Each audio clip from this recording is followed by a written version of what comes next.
자, 그러면 질의응답은 그 조합원님들이 해주시고, 그 다음에 응답은 나오셔가지고 엠백 측에서 해주셨으면 고맙겠습니다. 네, 저는 602동 202호 김진태 배우자 박형숙입니다. 저희가 이렇게 음수에 대해서 알아보니까 엠백이 과천시 지시사항 공문 2016년 8월 12일자 RFID 처리 방식이 비닐 사용 금지 사항임을 알고도 전 조합과 현재의 설비 공사 계약을 진행한 것을 알았습니다. 그래서 그거에 대해서 엠백에게 묻고 싶고요. 계약 체결이 아까 여기서도 엠백이 설명하셨는데 2016년 9월 23일 날 1기 조합과 계약했고요. 2018년 6월 16일 날 각층 변경 계약을 했습니다. 근데 공문은 2016년 8월 12일자입니다. 그러면 엠백이 여기에 대해서 설명해 주시기 바랍니다. 네. 예, 저는 이제 공업 담당하는 이근도 이사입니다. 조합원님께서 얘기하는 이제 그 중점 사항은 어쨌든 과천시 환경부 이런 정책이 그 뭐 RFID 시스템이라고 하는 거를 적용을 해야 되는데 엠백은 그런 거를 알면서도 어쨌든 뭐 그런 정책에 맞지 않는 이런 계약을 했다. 이제 이게 중점이신 거죠. 네. 예. 제가 이제 RFID에서 다시 한번 이렇게 말씀을 드리겠습니다. 지금 환경부 정책은 뭐냐면 일반 쓰레기는 종량제 봉투에서 담아서 버리는 거고요. 그다음에 그때 당시에 이제 RFID 시스템이라는 건 뭐냐면 RFID가 라디오 프리퀀시 아이덴티피케이션 뭐냐면 그러니까 각자 누가 쓰레기를 얼마큼 버려야 되는지 그거를 인식할 수 있는 시스템을 갖춰야 된다는 게 RFID 시스템입니다. 근데 이제 중간중간에 뭐 이제 그런 시스템 갖춰지지 않는데 종량제 봉투를 썼었고 저희가 아까도 말씀드렸지만 RFID 시스템은 누가 몇 킬로그램을 버리는지 그 시스템이 구축이 되어 있는 겁니다. 그래서 저희가 RFID 시스템을 적용하지 않았다 뭐 이런 거하고는 좀 그렇게 좀 말씀을 드리고 싶고요. 그다음에 이제 봉투 써야 되는 문제는 그거는 이제 RFID 시스템이 정확히 봉투를 써야 됩니다, 안 돼야 됩니다 이런 명시사항이 있는 건 아닙니다. RFID 시스템은 누가 얼마큼 버려야 되는지 그거를 명시하는 게 RFID 시스템이라는 거를 다시 한번 말씀드리겠습니다. 네, 거기에 대해서 저도 네. 환경부에 알아봤거든요. 네. 그거는 맞는 말씀이세요. 네. 근데 지자체에서 각자 정해놓은 그 환경에 따라서 비닐을 사용하느냐 안 하느냐 그거는 지자체에서 결정하는 거에 따라야 합니다. 이렇게 되어 있거든요. 그렇습니다. 저도 네. 그렇게 들었어요. 네네. 그러면 그 당시에 저희가 그래서 과천시에 가서 물어봤는데 우리는 비닐 사용 안 합니다. 그 이렇게 당시 하는 나왔습니다. 건 뭔데? 아니 그러니까 네. 이제 그렇게 해가지고 이제 갔는데 네. 그렇게 된 거예요. RFID를 방식을 우리가 선택을 하는 이유가 앞으로 비닐 사용을 줄이기 위해서 안 하기 위해서 하는 겁니다. 그렇게 얘기를 하시더라고요. 네. 그래서 저희가 여쭤보고 계속 얘기를 할 때 3번이나 말씀을 바꾸셨어요. 처음에는 비닐 사용된다. 종량제 봉투. 우리는 종량제 봉투도 돈을 주고 사야 되고 이거 이 시설에다 버리면서도 돈을 내야 돼요. 그 다음에 그러면 안 된다 하더라 하니까 생분해 비닐봉투도 사용해야 된다. 사용해도 된다. 그래서 생분해 비닐봉투 알아보니까 그것도 안 됩니다. 과천시 정책이에요. 그리고 환경부에서도 각자 지자체에서 그 지자체에서 결정한 사안에 따라야 합니다. 여기에 대해서는 또 어떻게 생각하세요? 그렇게 해서 말씀을 바꾸시고 나중에는 안 된다고 하니까 비닐 사용 없이 그냥 음식물만 버리시면 됩니다. 이렇게 얘기했어요. 예, 그거는 이제 말씀을 드리는데 저희가 이제 옛날에 그 총회 이런 거 할 때, 그러니까 이제 일반 쓰레기 지금 논의에서 빠진 거잖아요. 음식만 대해서. 그래서 RFID 시스템을 적용을 해야 됩니다. 그래서 그런 시스템을 적용을 했고, 봉투 사용하는 문제에 대해서는 저희 시스템은 RFID 시스템을 구축을 해서 하는 거고, 그다음에 이제 환경부 정책이 어쨌든 다 뭐 저희 2000년 언제습니까? 16년, 18년 이렇게 계약을 체결했지 않습니까? 환경부 정책은 계속 이렇게 이렇게 오고 있지만 봉투를 써야 된다 이렇게 명시한 건 없습니다. 환경부 정책은. 지금도 마찬가지로 환경부 주요 정책은 봉투를 쓰레기면 안 쓰도록 권장하는 이런 시스템이고 저희가 이제 봉투를 넣어서 버려야 됩니다. 이렇게 해서 계약이 체결된 건 아닙니다. 그래서 저희가 뭐 말을 아까 이제 뭐 물론 지자체에서 뭐 저희가 이제 봉투를 써야 되고 생물의 봉투를 쓸 수 만약에 봉투를 쓴다면 지금 다른 데는 생물의 봉투를 쓰는 데도 있습니다. 이렇게 말씀을 드린 거지 저희가 뭐 생물의 봉투를 써서 버려야 됩니다. 그렇게 한 사항은 좀 아니라는 거를 좀 말씀을 드립니다. 네. 그러면 제가 과천시랑 같이 여쭤볼게요. 지금 RFID 같은 경우에는 봉투를 꼭 써야 된다는 의무조항이 아니라고 지금 말씀을 하셨는데 지금 과천시에서 저한테 얘기하기로는 비닐봉투를 쓰면 이게 써서 저희가 일정 정도 쓰게 되면 그나마 투입구에서는 좀 청결이 유지될 것 같긴 해요. 그러니까 제 개인적인 생각입니다만은 뭐 밑에 가서 떠먹기도 뭐 터지던 그런 거기 사람이고 근데 과천시에서 만약에 저희가 이거를 비닐봉투를 사용 안 하면 이거를 수거해 가야 되는 게 맞는 건가요? 그러니까 비닐봉투를 사용할 수 없다고 말씀하신 거잖아요. 그러니까 비닐봉투를 사용 안 해야만 이거를 수거하고 가시는 거죠? 일단 환경부 음식물 쓰레기 정책이 이제 재활용하는 개념이거든요. 그런데 거기에 이제 일단은 비닐 봉투가 있게 되면 그게 이제 이렇게 선별이나 이렇게 하는 과정에서도 이제 이게 완벽하게 제거가 안 되니까 이제 그거를 이제 권장하지 않고 이제 배제하는 방식으로 이렇게 시대가 흘러가고 있는 거거든요. 그 중에 이제 RFID 방식이 지금 이제 논의가 되는 그 부분인데 RFID 방식이 적용되는 거는 비닐봉투, 그러니까 동양제 봉투를 이용을 하든지 비닐봉투를 사용하든지 어쨌든 비닐봉투를 사용하지 않고 무게를 계측해가지고 할 수 있는 그런 제도를 마련한 거예요. 그렇기 때문에 이제 비닐봉투를 원칙적으로 사용할 수는 없는 거죠. 그렇잖아요. 근데 이제 일부 이제 하시는 분들이 좀 버리는 경우들도 있겠죠. 그거는 이제 뭐냐면 우리 이제 과천시 전체적으로 보면 이제 어느 단지에서는 어떻게 배출이 되고 어떻게 되고 그거를 다 소화해서 처리하는 이제 시스템을 갖춰야 되겠죠. 그죠? 근데 이제 원칙을 말씀을 드리면 비닐봉투를 사용하면 안 돼요. 네, 알겠습니다. 네. 그러면 제가 엠백의 질문을 한번 해볼게요. 처음에는 비닐봉투를 사용해도 됩니다. 그 다음에 또 발전해서 생비닐봉투를 저희가 300장을 처음에는 지급을 하겠습니다. 이렇게 말씀을 하셨어요. 자, 그거는 그러면 과천시 지자체에서 한 내용을 모르시고 한 건지 아니면 지금도 그게 유효한 건지 지금 저희가 비닐봉투를 지금 사용 안 하는 게 RFID라고 말씀을 하시는 거 저희도 인지를 하고 저희도 오게 했을 때 카드를 하고 그냥 우리가 바가지를 갖고 가서 붓거나 이렇게 하는 건 저희가 이해를 하겠는데 처음에는 비닐봉투를 사용해도 된다라고 연백에서 말씀을 하셨어요. 그 다음에 조금 더 발전해서 그 다음에는 비닐봉투가 시에서 안 된다 하니 생비닐봉투는 됩니다라고 말씀을 하셨어요. 최근까지 그렇게 하다가 지금에 와서는 RFID라는 거는 비닐봉투를 사용을 안 해야 됩니다라고 말을 이렇게 바꾸시고 계신데 그러면 이거를 처음에는 저희가 그나마 봉투에 버렸을 경우에는 투입구 같은 경우는 지금 저희 세대만 봤을 때 투입구는 깨끗해요. 떨어뜨리고 밑에서 터질지언지 모르겠지만 파이프도 그나마 깨끗합니다. 그렇잖아요. 네. 근데 이거를 그러면 지금 와서 생비닐봉투도 안 된다, 무조건 그냥 버려야 된다, 이렇게 지금 말씀하시는 거는 어떻게 저희가 받아들여야 됩니까? 제가 답변드리겠습니다. 저희가 오늘 얘기하고 내일 얘기하고 이렇게 틀려지는 게 아니고요. 종량제 이거는 지금 여기 못하는지 지금 네, 제가 시공을 일단 이제 시공을 현재 책임지고 있고요. 아까 바로 전에 보신 고독 2단지 잘 듣습니까? 고독에 제가 시공을 끝내고 넘어왔습니다. 이건 똑같은 시스템을 끝내고 넘어왔고요. 저희 회사가 오늘 말씀하고 내일 말씀인 게 아니고요. 환경부 정책에 의한 종량제 시행 지침이라는 게 환경부 홈페이지에 들어가시면 있습니다. 그 종량제 시행 지침이 매년 저희가 계약을 보면 2014년도부터 쭉 흘러오지 않습니까? 종량제 시행 지침이 중간중간에 바뀝니다. 아까 처음에 해서 저희가 과천 3단지도 제가 소장했습니다. 저희가 엠백에 입사한 지 좀 오래됐는데 과천 3단지 제가 시공했습니다. 그때는 외부에 버리는 걸로 돼 있었고요. 그래서 그 당시에는 일반 쓰레기, 음식물 쓰레기에서 외부에서 종량제 봉투를 해서 버리는 걸로 얘기를 했습니다.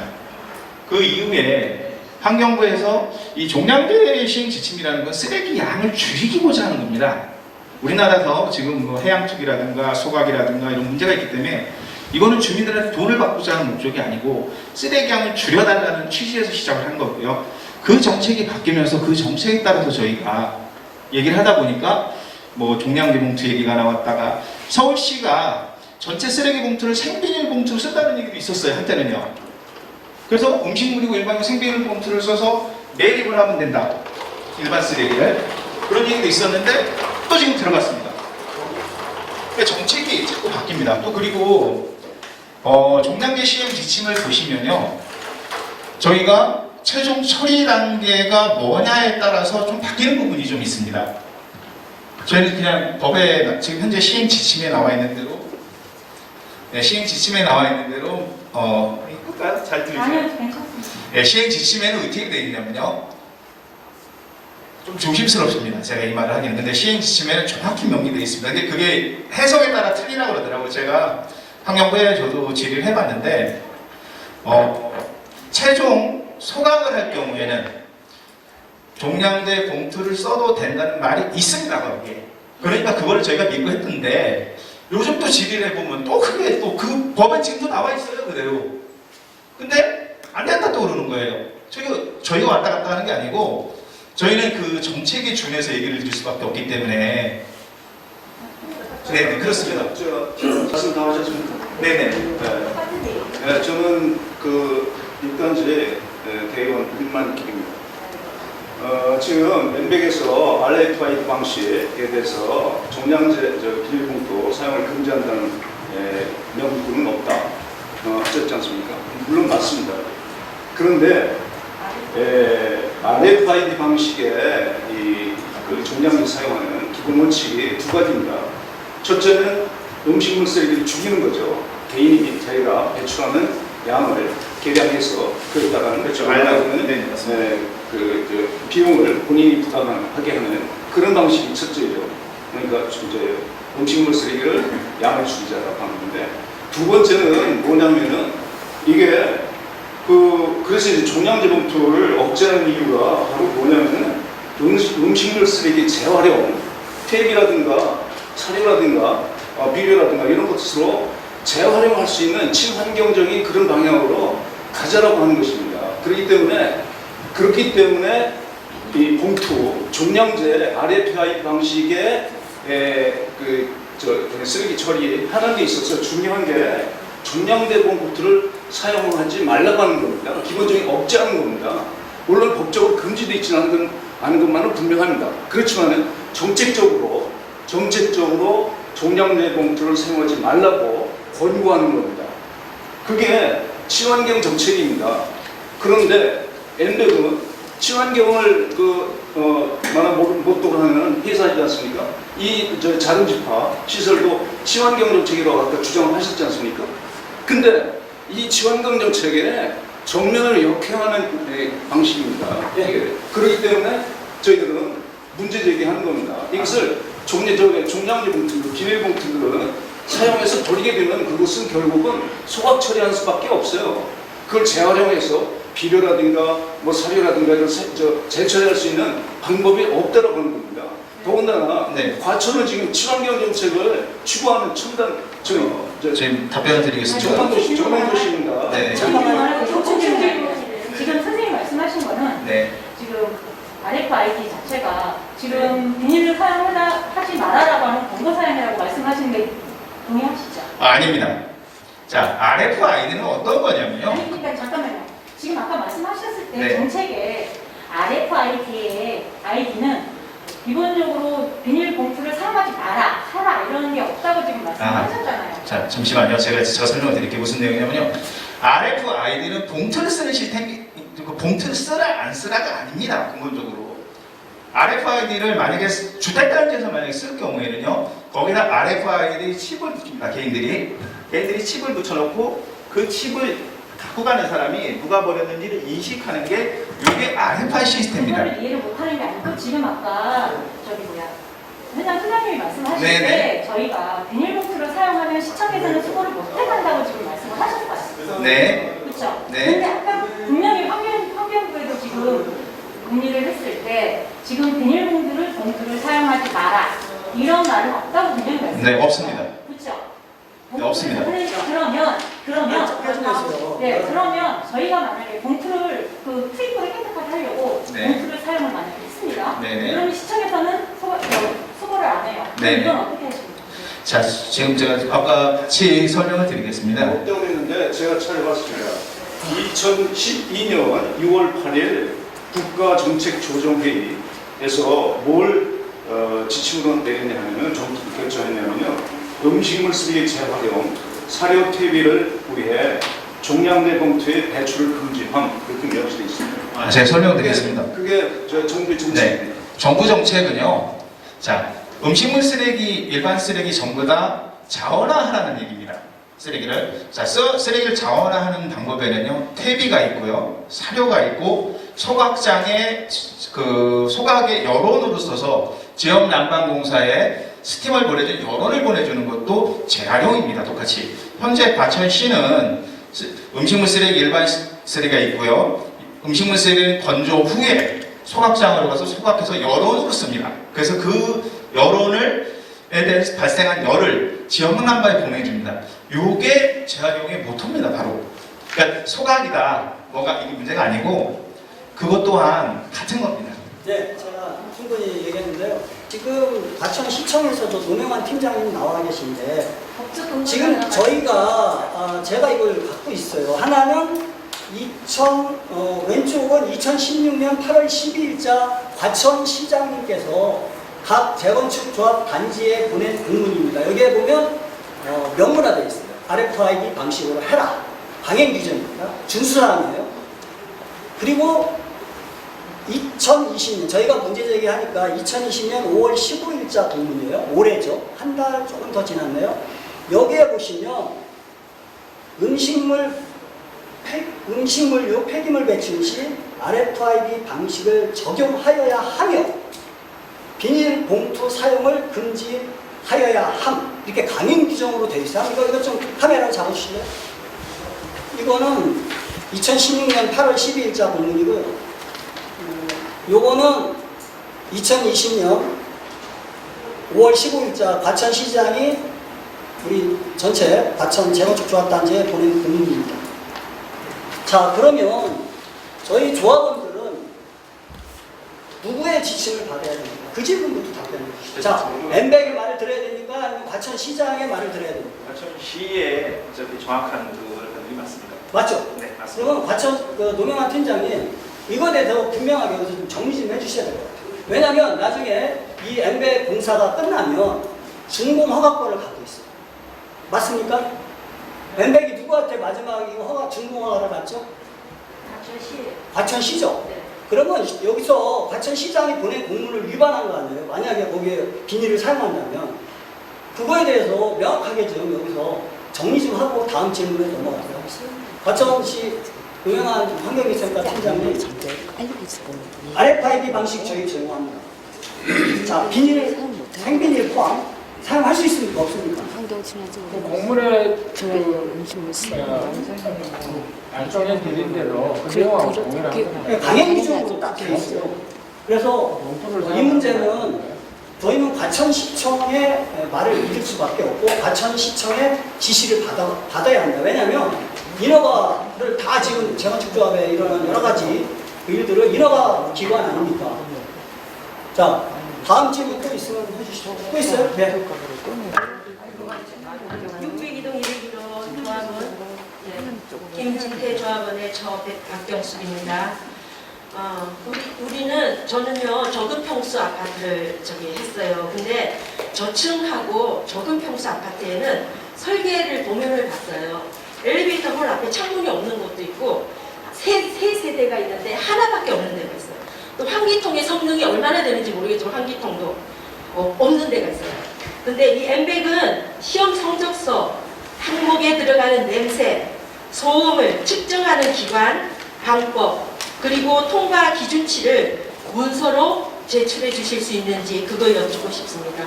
각층 방식이라고 아까 제가 여기서 설명할 때도 봤는데 계속 각층 방식에만 이렇게 집중을 하고요. 엘리베이터 홀 앞은 이렇게 슬쩍 은근슬쩍 넘어갔어요. 제가 거기 보니까 이 말씀하시는 중에도 보면은 약간 이렇게 더 이렇게 지지부진하게 끌어야 되는 그런 거는 굉장히 열심히 설명을 하시고 우리가 정말 알아야 되고 정말 중요한 곳은 그냥 은근슬쩍 넘어가더라고요.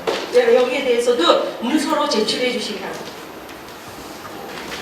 대답을 듣겠습니다. 이 질문에 대해서 좀 제출을 하실 수 있는 건지. 이 질문의 핵심은 그겁니다. 우리가 생각하고 피부로 느끼는 어떤 기준치인지 아니면 네, 그 네. 건물 안에 들어가는 설비에 보이지 않는 부분의 기준치인지 우리는 그 기준치에 대해서 알 수가 없어요. 어떤 방식으로 측정을 하는지. 근데 시험 성적서를 제출한다면 반드시 시험 방법이 있고 기준이 있습니다. 그게 합당한 건지 저희는 알고 싶어서 엠백 측에 자료를 요청하는 바입니다. 네. 제가 이제 이렇게 좀 말씀을 드리겠습니다. 지금 이제 질문하시고 저희가 답변하고 그러면 이제 중복되는 내용들도 많이 있는 것 같아요. 그다음에 이제 한쪽을 또 깊게 하시면 또 다른 쪽을 또 얘기를 못 하고 있고.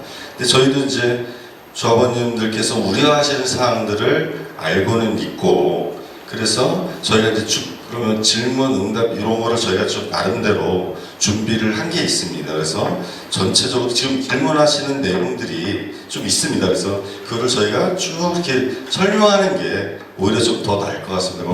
저희 시공을 좀 첨가해서 유지관리를 첨가하시는 저희 임원분께서 좀 대답을 좀 하시겠습니다. 네. 예, 저는 저희 공사하고 유시관리를 총괄하고 있는 김명관 상무라고 합니다.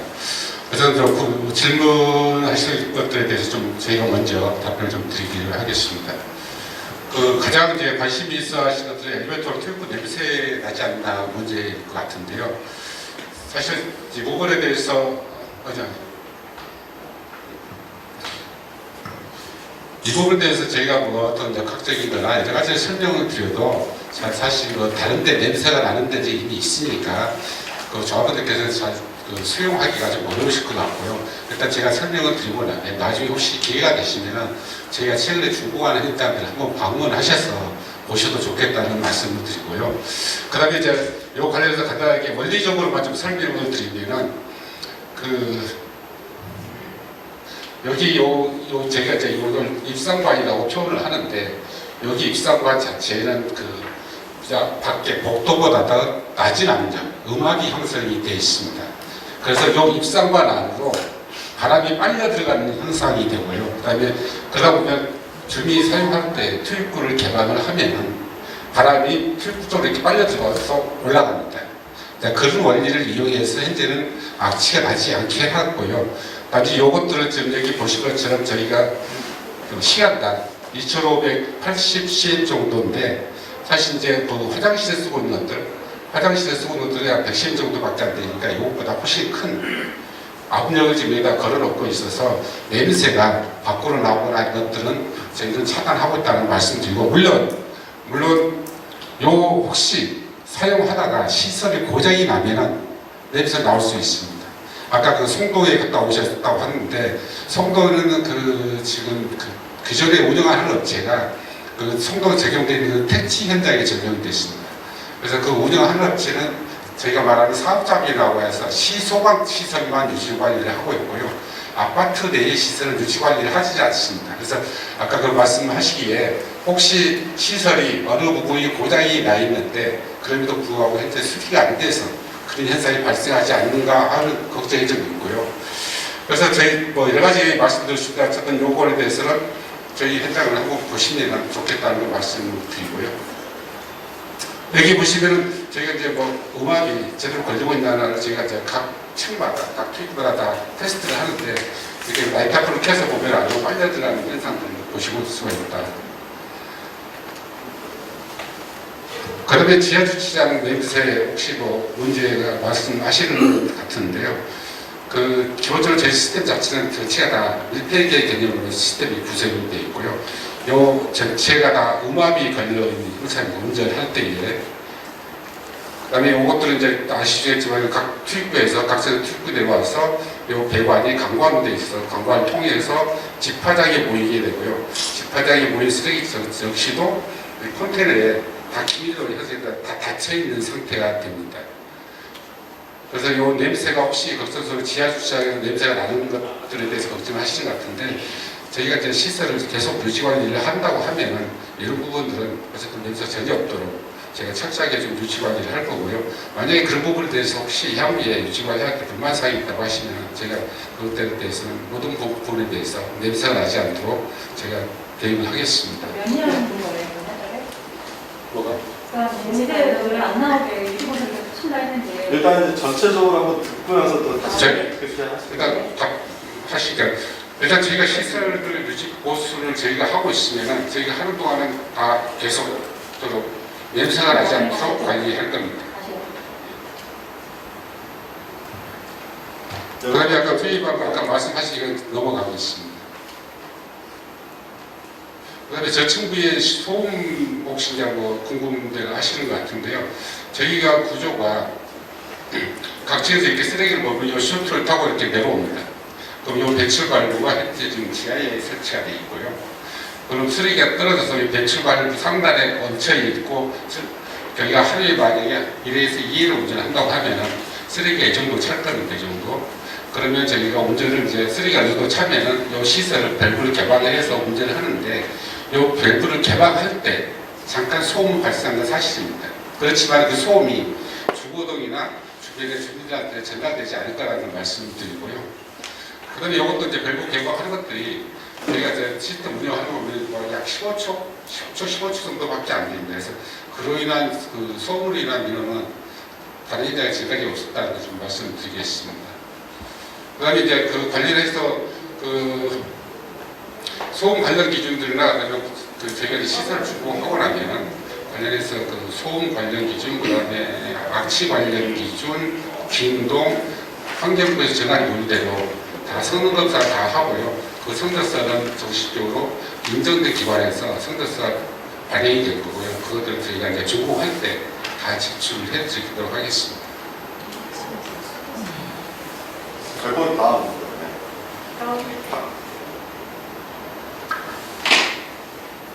그것도 아까 설명드렸는데. 네. 그러니까 문서를 제출해 주신다고 그 집행하는 기관이나 방법이나 뭐 이렇게 그 뒤에 나온다. 뒤에 설명. 뒤에 나온다. 돌려 있습니다. 아니 그 우유 좀 설명해 주세요. 5개 설치할 수 아이고, 제가 있는지. 설명해드리겠습니다.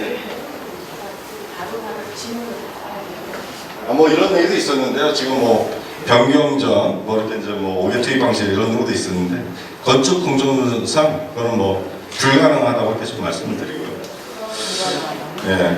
그다음에 이제 뭐 냄새 발생, 관로 막힘 시 이런 얘기가 있었는데 아까 이제 냄새 부분은 이렇게 말씀을 드렸고 그다음에 이제 이 관로에 아까 이제 뭐 봉투가 해서 터지고 하면 뭐 이런 거 여러 가지 묻지 않는 이제 이렇게 좀 이렇게 말씀하시는 게 있는데 그래서 이제 이게 이제 이게 전용 피그입니다. 피그.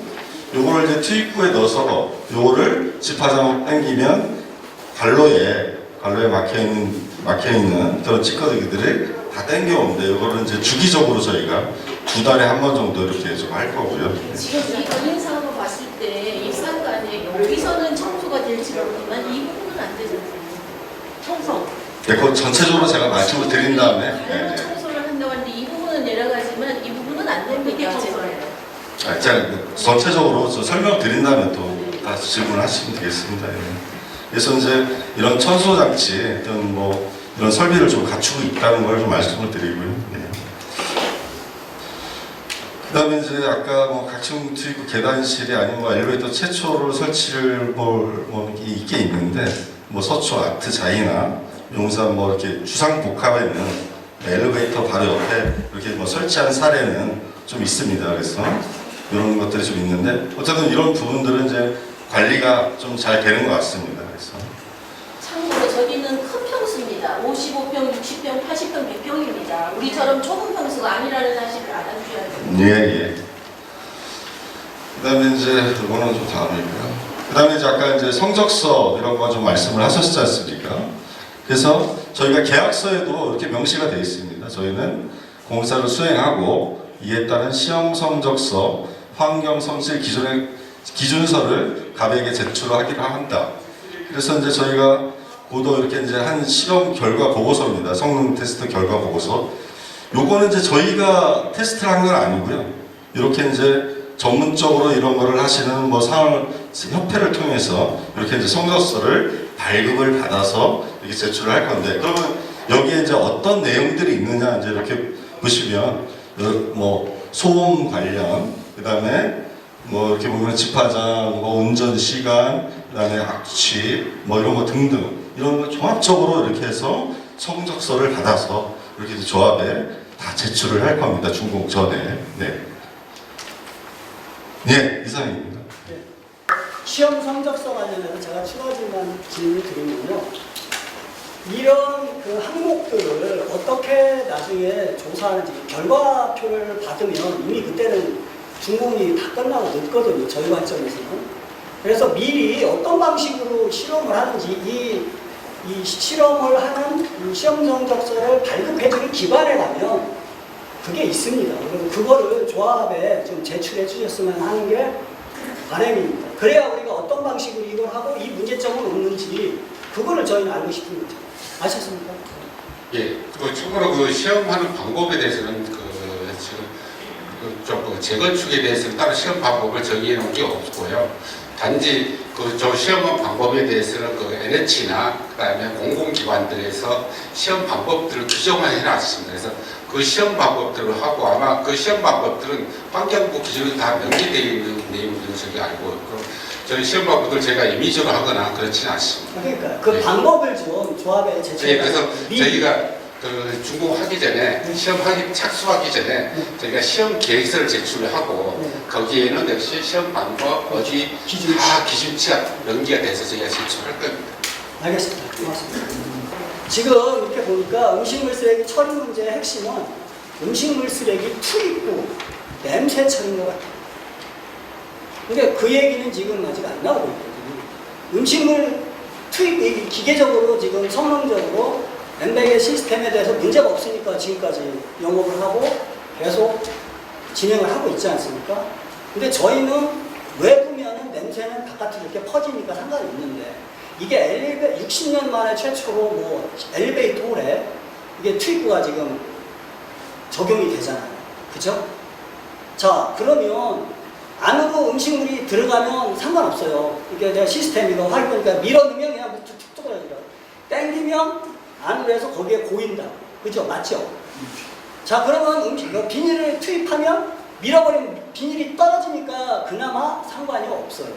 그런데도 흘릴 수도 있고 물이 흘리면 닦아야 돼요. 근데 문제는 비닐을 사용을 안 하니까 이렇게 열었을 때 거기다가 내가 두 가지 방법이겠죠. 비닐을 갖고 가서 김치찌개라든가 김치를 예를 냄새가 나는 어떤 음식이었다고 생각해 봅시다. 가정. 그러면 갖다 버렸어요. 투입구에. 그 다음에 비닐을 갖고 갔어요. 그러면 비닐을 빼죠. 그러면 조심스럽죠. 그거를 내가 기존에 실외에 있으면 출근할 때 버리고 손 닦고 가면 돼요. 근데 이건 내가 버리고 다시 집에 가서 손 닦고 따로 비닐을 처리해야 돼요. 그 다음에 바가지를 갖고 와서 직접 내가 음식물 투입구에 버렸어요. 그러면 바가지에 묻어있는 것도 있을 수도 있어요. 그죠? 그러면 털어야 되잖아요. 그러다가 옆으로 튈 수도 있고. 그게 1년, 2년, 10년 되다 보면 거기에 쩔고 이게 계속 이 코너에 또 이게 쌓이고 누적되고 그 냄새가 그 엘리베이터 현관앞이라는 가장 어떻게 보면 심장부 아닙니까? 공용부가 하는 것은. 거기에 그 냄새가 계속 지속적으로 난다면 애물단지가 되지 않을까요? 그거에 대해서 좀 집중적으로 설명을 좀 해줬으면 좋겠어요. 해결 방법.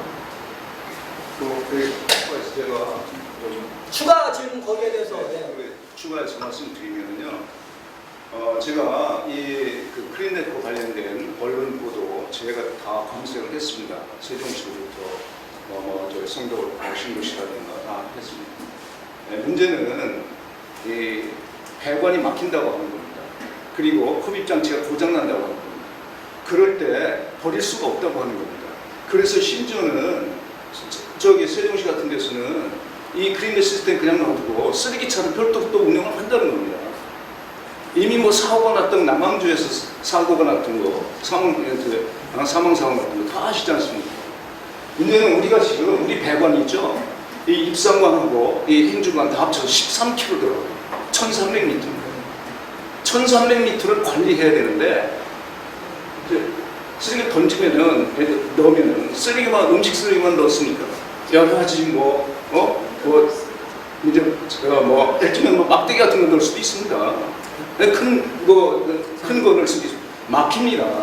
그거를 어떻게 미래의 네. 불확실성에 대해서 그러니까. 지금 언급하시잖아요. 그거는 계약서에 연기를 하든가 나중에 이렇게 하면 되지. 그거는 지금 논의를 했습니다. 냄새와 고장, 네, 그거는 청소 문제 AS 이런 문제들을 어떻게 그렇죠. 해결할 수 있나라고 하는 것입니다. 저로서는 제가 볼 때는 예산건대는 지금 말하자면 그런 거를 방지하는 실정이 나와야 되거든요.